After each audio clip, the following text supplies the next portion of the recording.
just want to ask you if, is everybody here familiar with Colonel Jethro Patterson? Oh, yeah. No. Yes. Well, you don't like Colonel Jethro, or you not familiar with him? Okay, so Colonel Jethro, the same for all those who weren't here. Colonel Jethro is an old man that my daddy worked for as a child and growing up. He is called the Colonel, obviously, because he served a considerable amount of time in the Army. He served in World War II, served in Korea, and he came home and he had his own farm, his own gas station, sold honey baked ham. Basically, any business you can think of, he had it.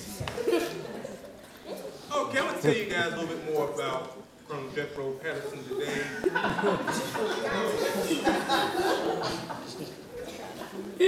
Colonel Jethro Patterson had a nephew by the name of Bubba McPherson. Now, Bubba McPherson's real name was Ignatius. I don't know how he got the name Bubba, but the story goes, I'm pretty sure you'll figure out why. Bubba McPherson was the son of bow-legged Brenda, who was Jethro's much older sister. Brenda was institutionalized some time ago, and poor Bubba McPherson did not take care of himself. Some people say, looking back on it now, they think he may have had a mild form of retardation. But in those old days, back in the country, it's like, back in the country, they didn't have proper prognoses for mental illness. Like, they didn't know if you were bipolar or if you had this or that. They said, man, that nigga crazy. That's right.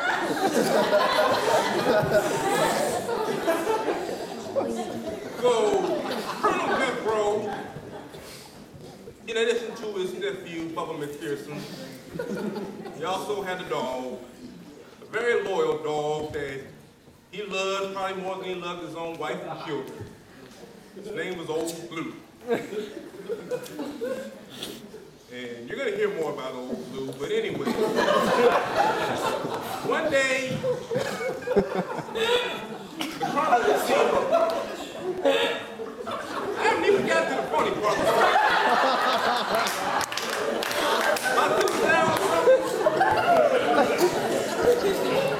Anyway, one day they received word that the Colonel was going. And so Colonel Jethro and Bubba would have to go up to Detroit for the funeral. So this was like way back in 60, 61, 62.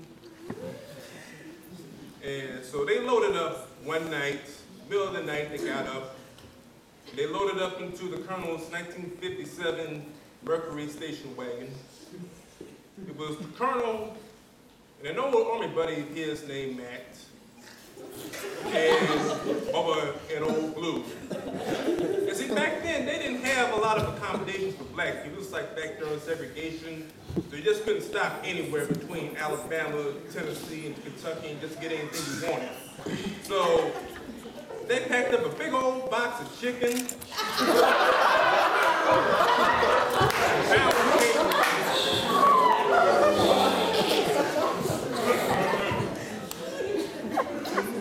pound cake and grape soda.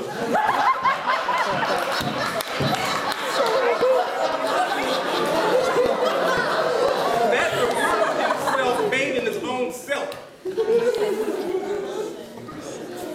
And they took off for Detroit for the funeral. Somewhere up in the Tennessee area, this was around maybe 5, 6 o'clock in the morning. They stopped at a gas station for some gas and hot-boiled nuts. And they were not allowed to use the restroom, and Old Blue needed to be walked anyway, so they figured Colonel would call over Bubba and say, Hey, old Bubba, I want you to go take old Blue out to the middle so he can go do his thing. Because I don't want him laying cable in the back of my car. Because last time he did it, took me 2 weeks to get that shit out of my car. And so Bubba being obedient to his Uncle Jethro, he said, yeah, Uncle Jethro, I'll take him out,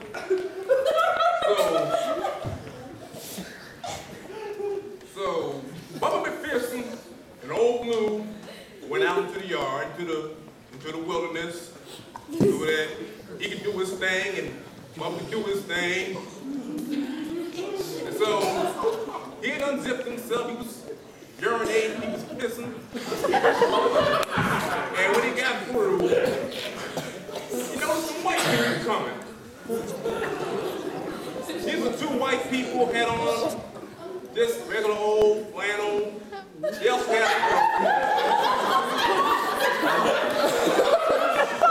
and so one of the white guys come up to Bubba and said, hey, howdy, boy. What's your name? Said, I'm Bubba McPherson. Hey man, me and my buddy, we got some rope over here. You wanna come hang out?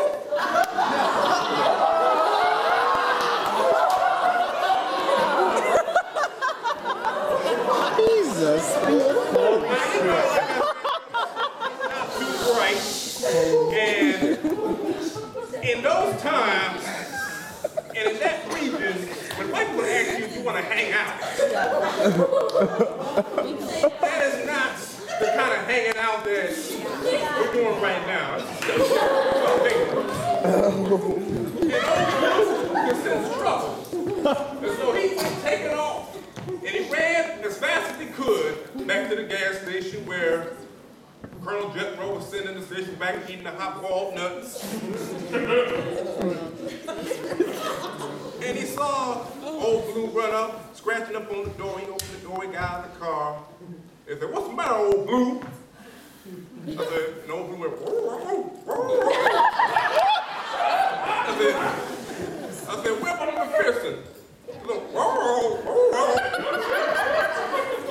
I'm like, what? I'm like, what you say, boy? I said, some white people got Bubba. No food said,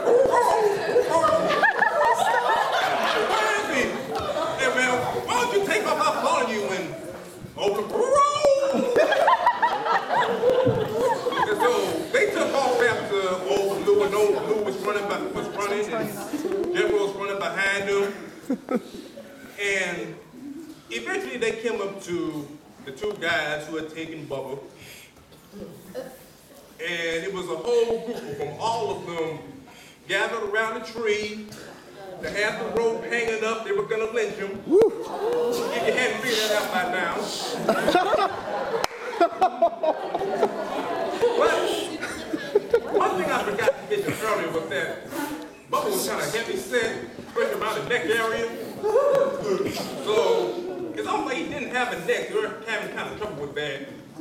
It's like white guys were confused, like, what are we gonna do? He doesn't have a neck.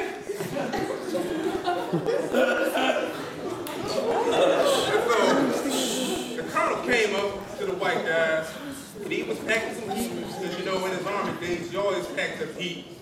He said, man, you let my nephew go, or else I'll let you have it. And the white guy said, we can take him because we can't do nothing with him anyway. We can't lynch him with nothing. He's too big.